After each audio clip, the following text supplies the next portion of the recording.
क्या आपने कभी सोचा है कि एक छोटी सी सेना संसाधनों में कम होते हुए भी एक विशाल और शक्तिशाली साम्राज्य को कैसे चुनौती दे सकती है? कैसे एक मुट्ठी भर मराठा योद्धाओं ने मुगलों की लाखों की सेना को धूल चटा दी? इसका रहस्य छुपा था एक ऐसी रणनीति में जिसे आज दुनिया गुरिल्ला युद्ध के नाम से जानती है, लेकिन मराठा इसे गनिमी कावा कहते थे। और इस कला के सबसे बड़े आचार्य थे छत्रपति शिवाजी महाराज। नमस्ते दोस्तों, और स्वागत है आपका हमारे चैनल पर, जहां हम भारतीय इतिहास के अनसुने पन्नों को पलटते हैं।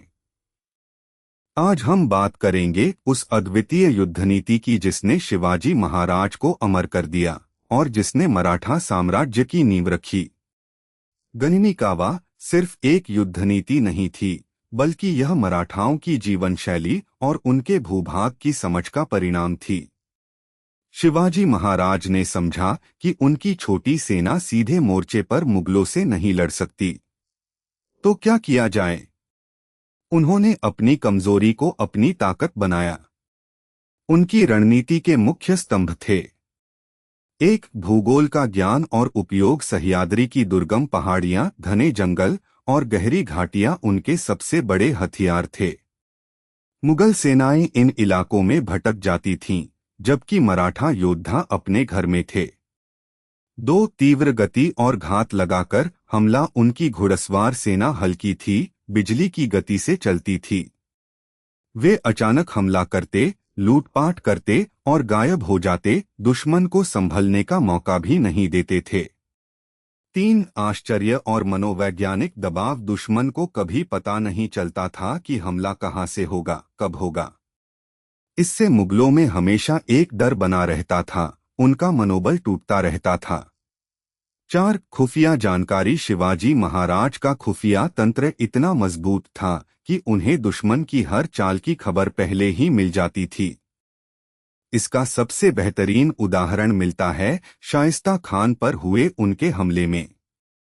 जब शाइस्ता खान अपनी विशाल सेना के साथ पुणे में डेरा डाले हुए था, तो शिवाजी महाराज ने एक छोटे से दल के साथ रात के अंधेरे में सीधा उसके महल पर हमला कर दिया। शाइस्ता खान बड़ी मुश्किल से अपनी जान बचा पाया, लेकिन इस घटना ने मुगलों को हिलाकर रख दिया। यह सिर्फ एक हमला नहीं था, यह मुगलों के अहंकार पर एक सीधा प्रहार था। प्रतापगढ़ का युद्ध भी गनिमी कावा का एक उत्कृष्ट उदाहरण है, जहां उन्होंने अपनी भौगोलिक स्थिति का फायदा उठाकर अफजल खान जैसे शक्तिशाली दुश्मन को परास्त किया। शिवाजी महाराज की यह युद्ध नीति सिर्फ युद्ध जीतने तक सीमित नहीं थी, बल्कि इसने पूरे मराठा समाज में आत्मविश्वास भर दिया। उन्होंने दिखाया कि साहस, बुद्धि और अपनी धरती के प्रति प्रेम से कोई भी चुनौती पार की जा सकती है। आज भी जब हम गुरिल्ला युद्ध नीति की बात करते हैं, तो शिवाजी महाराज का नाम सबसे पहले आता है।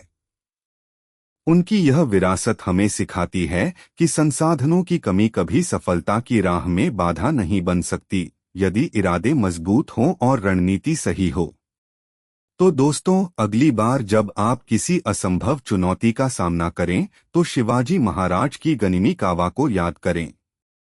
मिलते हैं अगले वीडियो में, तब तक के लिए जय भवानी, जय शिवाजी।